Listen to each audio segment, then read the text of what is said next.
We need to go back. Like, way, way back. No, not that far. Okay, right here. October 1985. It's a nice day at the KTLA studios in Los Angeles, California. That is, a nice day to film episodes of the popular quiz game show Jeopardy! Hosted at the time by Alex Trebek, the classic quiz show has been a staple in television for more than 50 years. This would seem to just be another day in the regular filming of episodes, 5 episodes shot per day with hopes of fitting in the most contestants possible to let them compete for cash. But during this little stretch of episodes filmed in October, there was one contestant that stood out from the rest. A contestant that pulses throughout game show history as one of Jeopardy's most infamous and abrasive people to ever have the pleasure of competing on the show.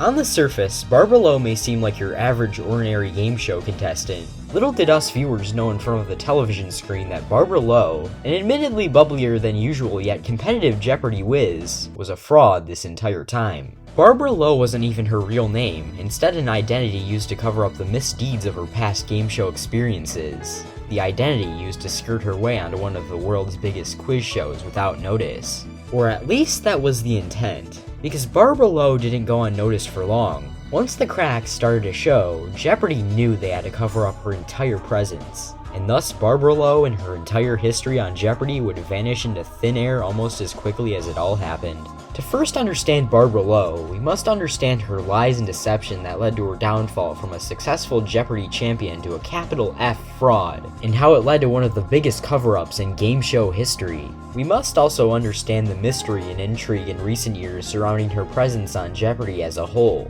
Get ready for lost media taken to a level like no other. This is the story, the mystery, and most importantly the mind games of Barbara Lowe, Jeopardy's most infamous contestant.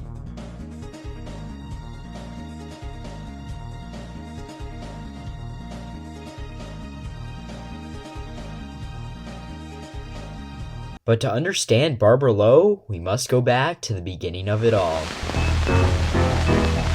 These 3 people will compete for cash prizes today on Jeopardy!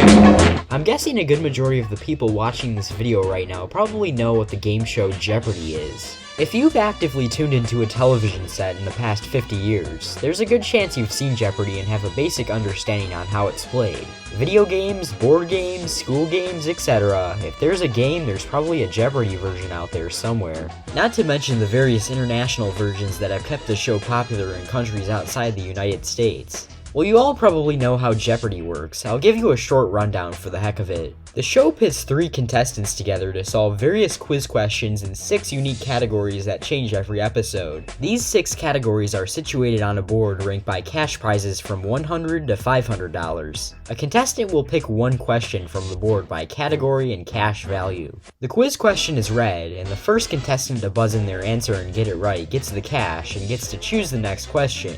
If they buzz in and get the question wrong, they lose that cash value and the question bounces to another contestant. If no one buzzes in, then the correct answer is said by the host and no money is given.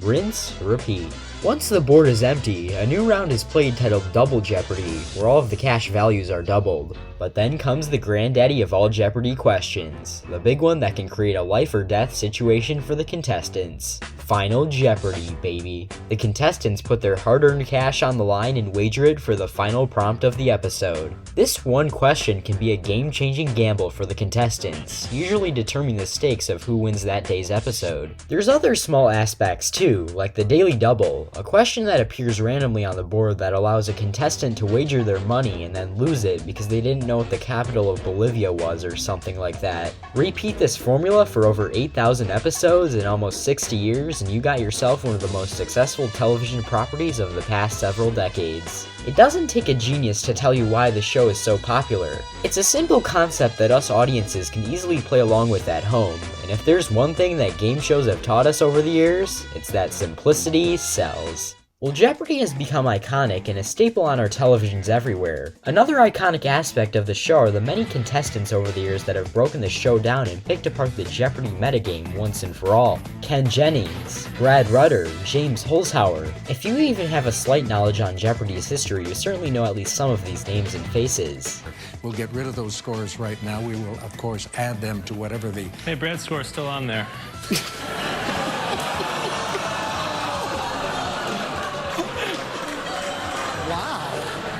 It's gotten to be that kind of competition, hasn't it?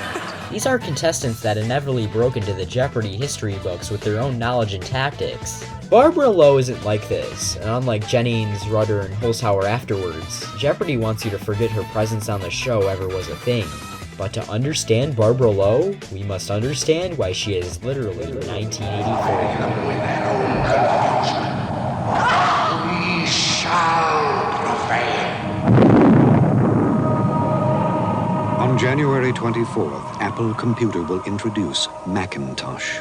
And you'll see why 1984 won't be like 1984. And now, here is the host of Jeopardy, Alex Trebek.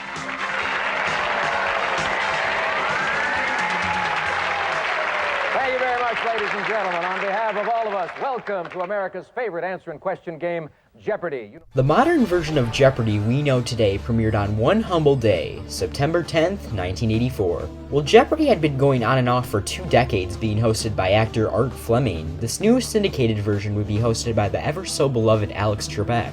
This is our version of Jeopardy we'll be focusing on today, and it's the version you are certainly the most familiar with.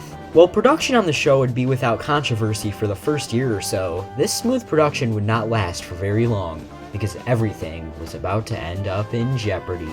October 1985 signified another regular taping of Jeopardy episodes at the KTLA studios in Los Angeles, California, specifically season 2 of the then new syndicated version.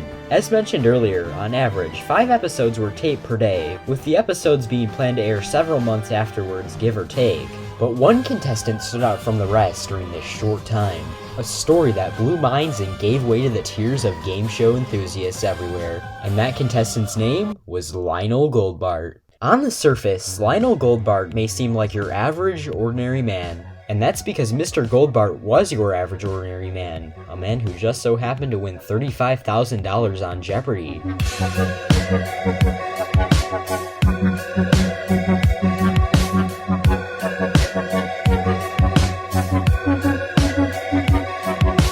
Goldbart, a then 50-year-old newspaper salesman and former substitute teacher from Miami Beach, wanted to make his mother proud by competing for cash on Jeopardy! He worked up the knowledge needed to compete on the show with Trivial Pursuit cards and trivia books galore, tried out, and just like that, Goldbart was on his way towards Jeopardy success. It was now time to make his mother happy. Goldbart's first game would be televised on Friday, February 28th, 1986. Across America, people would see Goldbart win a staggering $15,000. Monday's game would also see Goldbart take home the win, and the same would continue for the Tuesday and Wednesday games. Mr. Goldbart certainly was knowledgeable, motivated by his mother, and most importantly, he was actually good.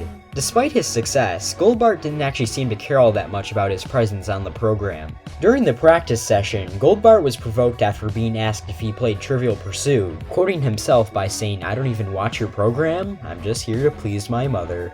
And so please his mother he did. But every hero has to meet their villain at some point, and game show contestants are no different. Goldbart would meet his villain in his 5th and final game, televised to the masses on Thursday, March 6, 1986. But who would step up to become Lionel's biggest competition? No sane person would dare challenge a man who makes his mother proud. It would take someone with grit and real determination to dethrone Goldbart from his rightful place on the Jeopardy throne. And that someone was a mysterious woman that called herself Barbara Lowe. But to understand Barbara Lowe, we need to understand the metagame.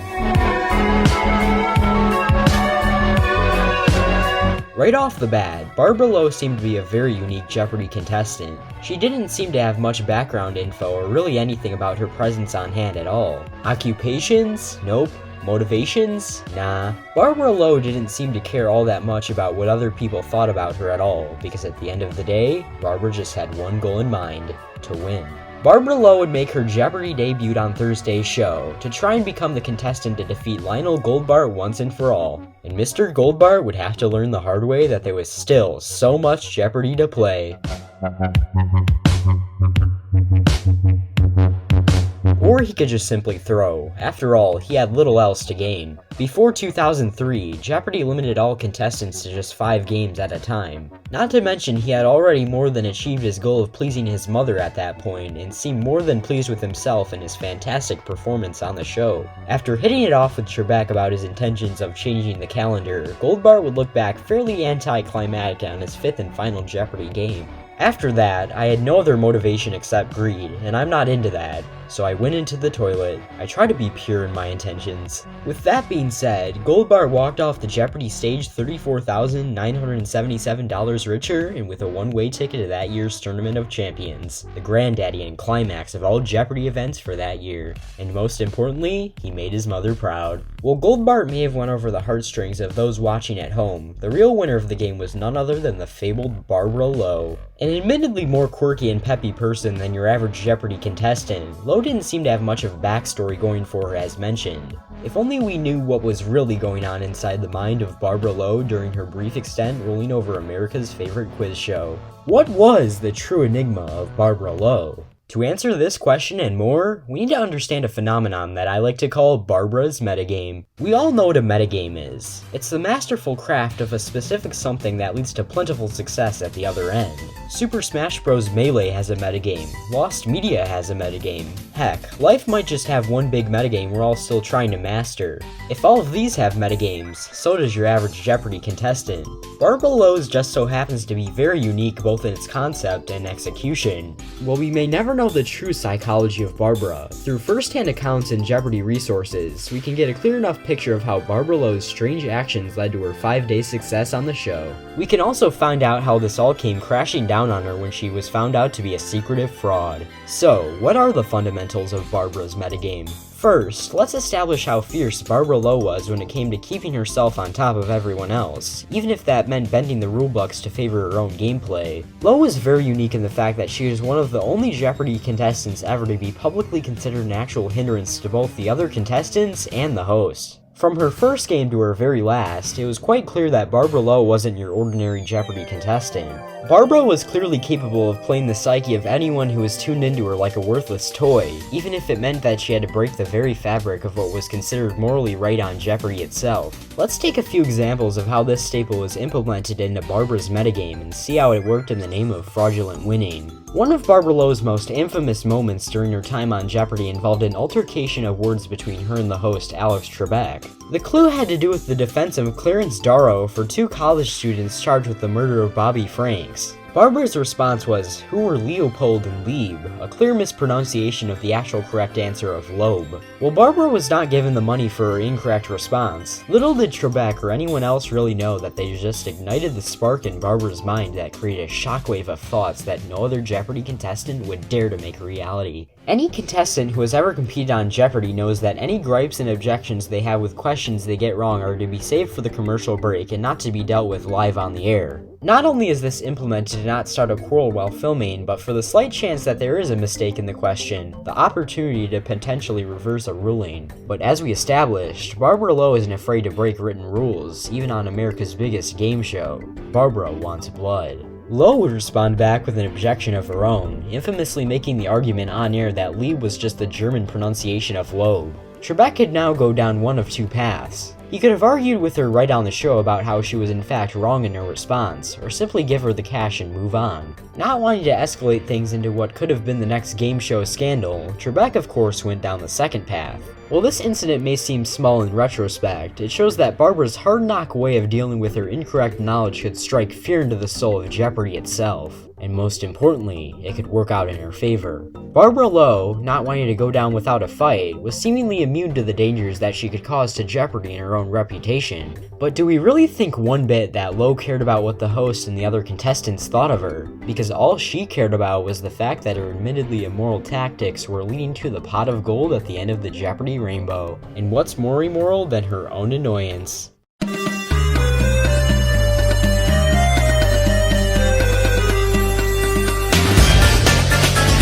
Another tactic Barbara uses to gain an edge over her opponents is the sheer length she would go to keep the other contestants off their game.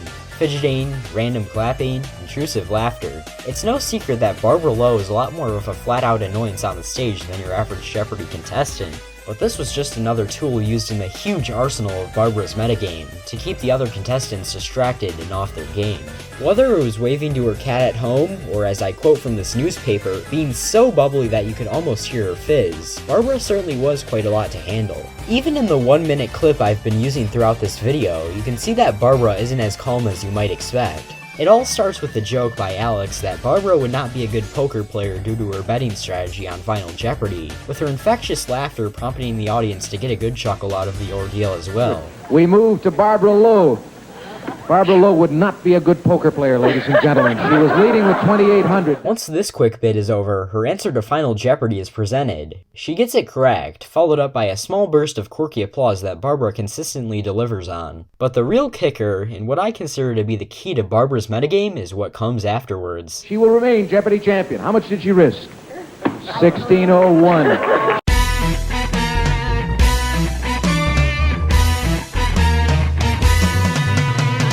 She remains Jeopardy champion by $1. Barbara Lowe, congratulations. Barbara Lowe's gung-ho cockiness during her gameplay certainly has propelled an image of herself into the Jeopardy history books of being one of the show's most infamous contenders. Betting just $1 more to secure another win was just one of the many dirty tactics used by Barbara to give herself that much more of an advantage over her competitors. If you dare try Barbara's attitude, you're about to be faced with the consequences of the true power that she dictated over the show. And that's the true ideology of Barbara's metagame. The ability to truly fight back against what she considered wrong, the constant distractions that kept the other contestants off their game, and the unbearable cocky playstyle made her a Jeopardy champion whether people liked it or not. Barbara Lowe's first game would see her collect $10,401, certainly an impressive start to her Jeopardy journey. By the end of her second game, the very same game shown in the clip, that dollar amount had climbed to $14,802. Lowe was now a back-to-back champion. Most Jeopardy participants don't even make it this far. Having perfected her Jeopardy formula to success, she knew she had to continue getting that dollar amount up, for the fame, for the glory, for the metagame. In her third and fourth games, that amount would climb to a whopping $24,000. Barbara was becoming the contestant to watch out for, not afraid to pick you apart and give you a run for her own money, 24 grand worth. But as she started to approach her fifth and final allowed game, she knew it would have to be her most spectacular performance yet. It was time to go out with a bang. Barbara's fifth game would allow her to gain such a gaping lead between her and the other contestants that it was unlikely that anyone would ever truly catch her. Everyone at home could only imagine the thoughts that could have been swirling in her head. This was her time to shine. When all was said and done, she had closed out her Jeopardy run with a grand total of over $30,000. Crying tears of joy and hugging every Jeopardy staff member in near sight, Barbara Lowe could finally bask in the glory of her winnings, being 30 grand richer and securing her spot in that year's Tournament of Champions. Barbara's metagame had truly, finally won in spectacular fashion. In the end, do we truly have anything to lose? To everyone watching in front of their televisions, everything was seemingly bubbly and fun. Despite her unusual and often cocky tactics, Barbara Lowe had officially bested Jeopardy and had a right to be excited about the extra 30 grand she had in her pocket. But all good things must come to an end. And for Barbara, her end would come in a very fitting way, because none of us at home really came to know the true Barbara Lowe, the true identity behind one of the most infamous frauds in game show history, and a cover-up so successful that her entire presence is still shrouded in mystery to this very day. You will never truly understand Barbara Lowe, and in short, you probably never will.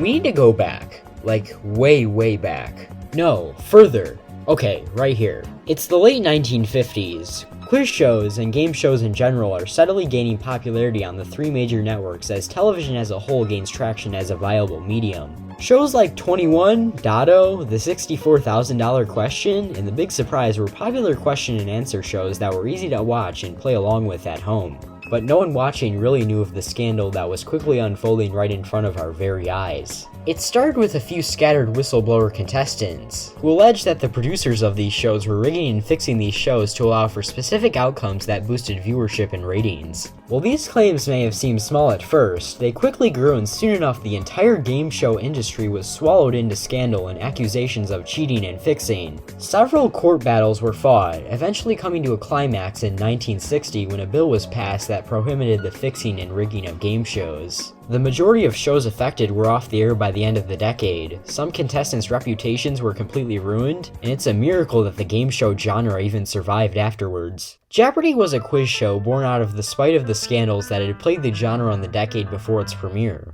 Jeopardy's creator, Merv Griffin, stated that the original idea for the show came after his wife referenced that there have not been a successful question and answer game on the air since the scandals took place. From the very beginning, the show was designed to be a quiz show without the risk of scandal brewing behind the scenes from fixing or cheating. And for the first 30 years, this strategy generally worked in the show's favor, as no large-scale scandals ever happened behind the scenes or otherwise. This clean image would all be under threat when a little contestant named Barbara Lowe came into the picture. Well, we've already talked about how Barbara's tactics on the show made her an unpopular and oftentimes hated contestant on the show, so much so that people were writing in letters to the show complaining about her mannerisms and behavior. There was still so much more controversy behind Barbara that wasn't shown on screen. Get ready, because we're about to go where no human has ever gone before. It's time to dive straight into the lies, deception, and the ugly truth of Barbara Lowe's Jeopardy empire. Once Barbara's time on Jeopardy ended, ABC was almost immediately suspicious of Barbara's true intent and identity. The network alleged that Barbara had used a false name and social security number to skirt her way onto the show unscathed. And the reason? Because it turns out Barbara Lowe, or whatever her actual name is, was not necessarily a game show newbie. It turned out that Barbara Lowe had competed on several other game shows under different aliases in the same abrasive attitude, most notably on the 1980 game show Bullseye.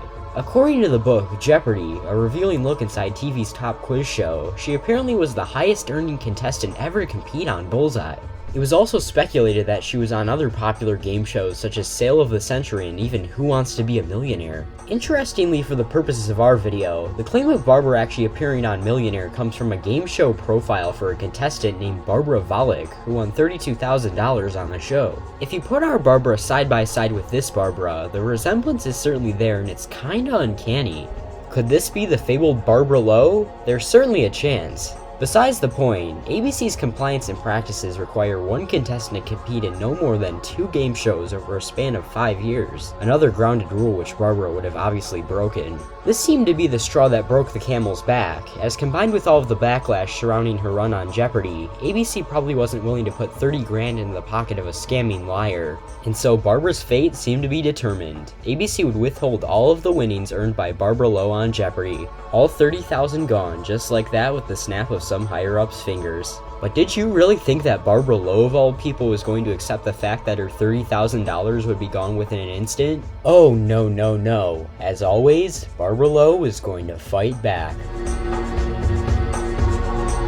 Sometime after her winnings were revoked, Barbara Lowe would hire an attorney and file a lawsuit against Jeopardy and Merv Griffin Enterprises on the grounds of denying her the winnings she earned on the show. At first, Jeopardy was going to counter the suit with a rage of fury, possibly due to the ongoing threat of scandal if they didn't. We've already made it clear that Barbara Lowe can be quite the unpredictable person, so her spreading a bunch of negative publicity about Jeopardy, especially early on in the show's run, probably wasn't healthy nor productive for that scandal-free image Jeopardy had portrayed itself as having for its first 30 years. Jeopardy may have seemed provoked by the suit at first, but it seemed that maybe it just wasn't worth the legal hassle after all, and so Jeopardy chickened out pretty quickly and just decided to give Barbara her winnings back. With one exception. Barbara would be denied to participate in that year's Tournament of Champions, and none of her episodes would be reissued or re-aired ever again. A somber and fitting end to one of Jeopardy's most scummy contestants. Once the whole controversy blew over, it seemed that die-hard Jeopardy fanatics quickly forgot about the erratic escapades of Barbara Lowe. And I feel that's the way Jeopardy wanted the whole incident to go down in the end. To sweep the entire controversy and presence of Barbara on the show under the rug and run away to greener pastures. The controversy was so well covered up by Jeopardy and its associates that no one ever figured out the true identity of Barbara Lowe, and to this day, we still don't really know the full story behind one of, if not the biggest fraud in Jeopardy history. There doesn't seem to be much public record of Barbara's presence, certainly not any official record by Jeopardy themselves, but not a lot of general information either. further. Jeopardy's plan seems to be working quite well in their favor, even 36 years after her initial run. Remember that Jeopardy, a revealing look inside TV's top quiz show book I mentioned earlier? That is the only real print source that Barbara Lowe has ever been mentioned in, and the section she gets is quite brief. In terms of the actual footage of the episodes, well, there's a good reason why I haven't really delved that deep into her actual run on the show. Due to Jeopardy never re-airing or reissuing any of Barbara's episodes after the controversy, the majority of footage from her run is considered lost media. All but a very brief 1-minute clip of the final Jeopardy round of Barbara's second episode is completely missing online and in Jeopardy preservation circles. According to the uploader, this clip was found on a 6-hour compilation video of random game show moments, with the description solemnly stating that this is probably going to be the only clip that surfaces for a while. And honestly, it's kind of a shame that we may never see Barbara Lowe's deception and trickery in any publicly available form. We might never see her feuds with Alex, or her constant fidgeting, or even her bombastic celebration that would make you think she won The Price is Right. All of this reduced to a minuscule 1-minute clip and the echoes of a Jeopardy controversy forgotten in the sands of time.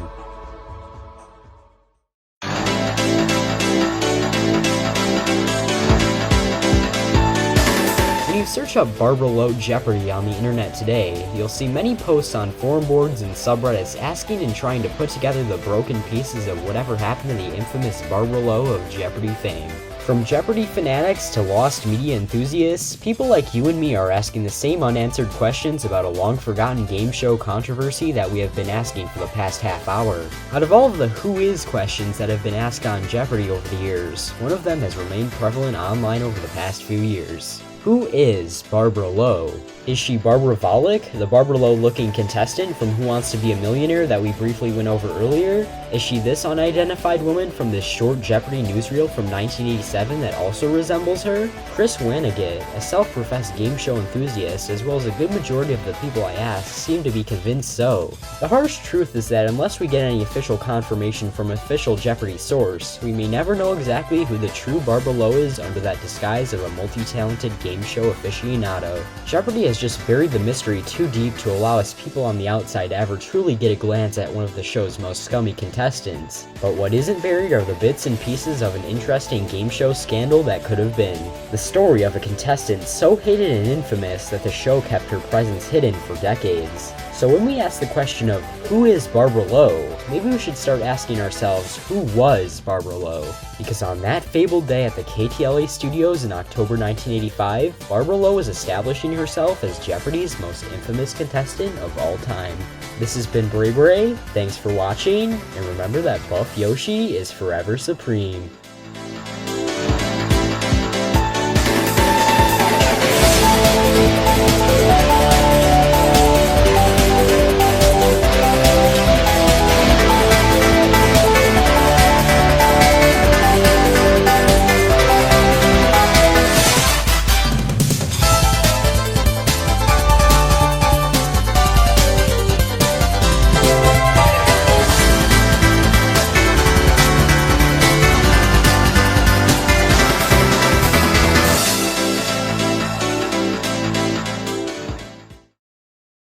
Hey, Brad's score's still on there.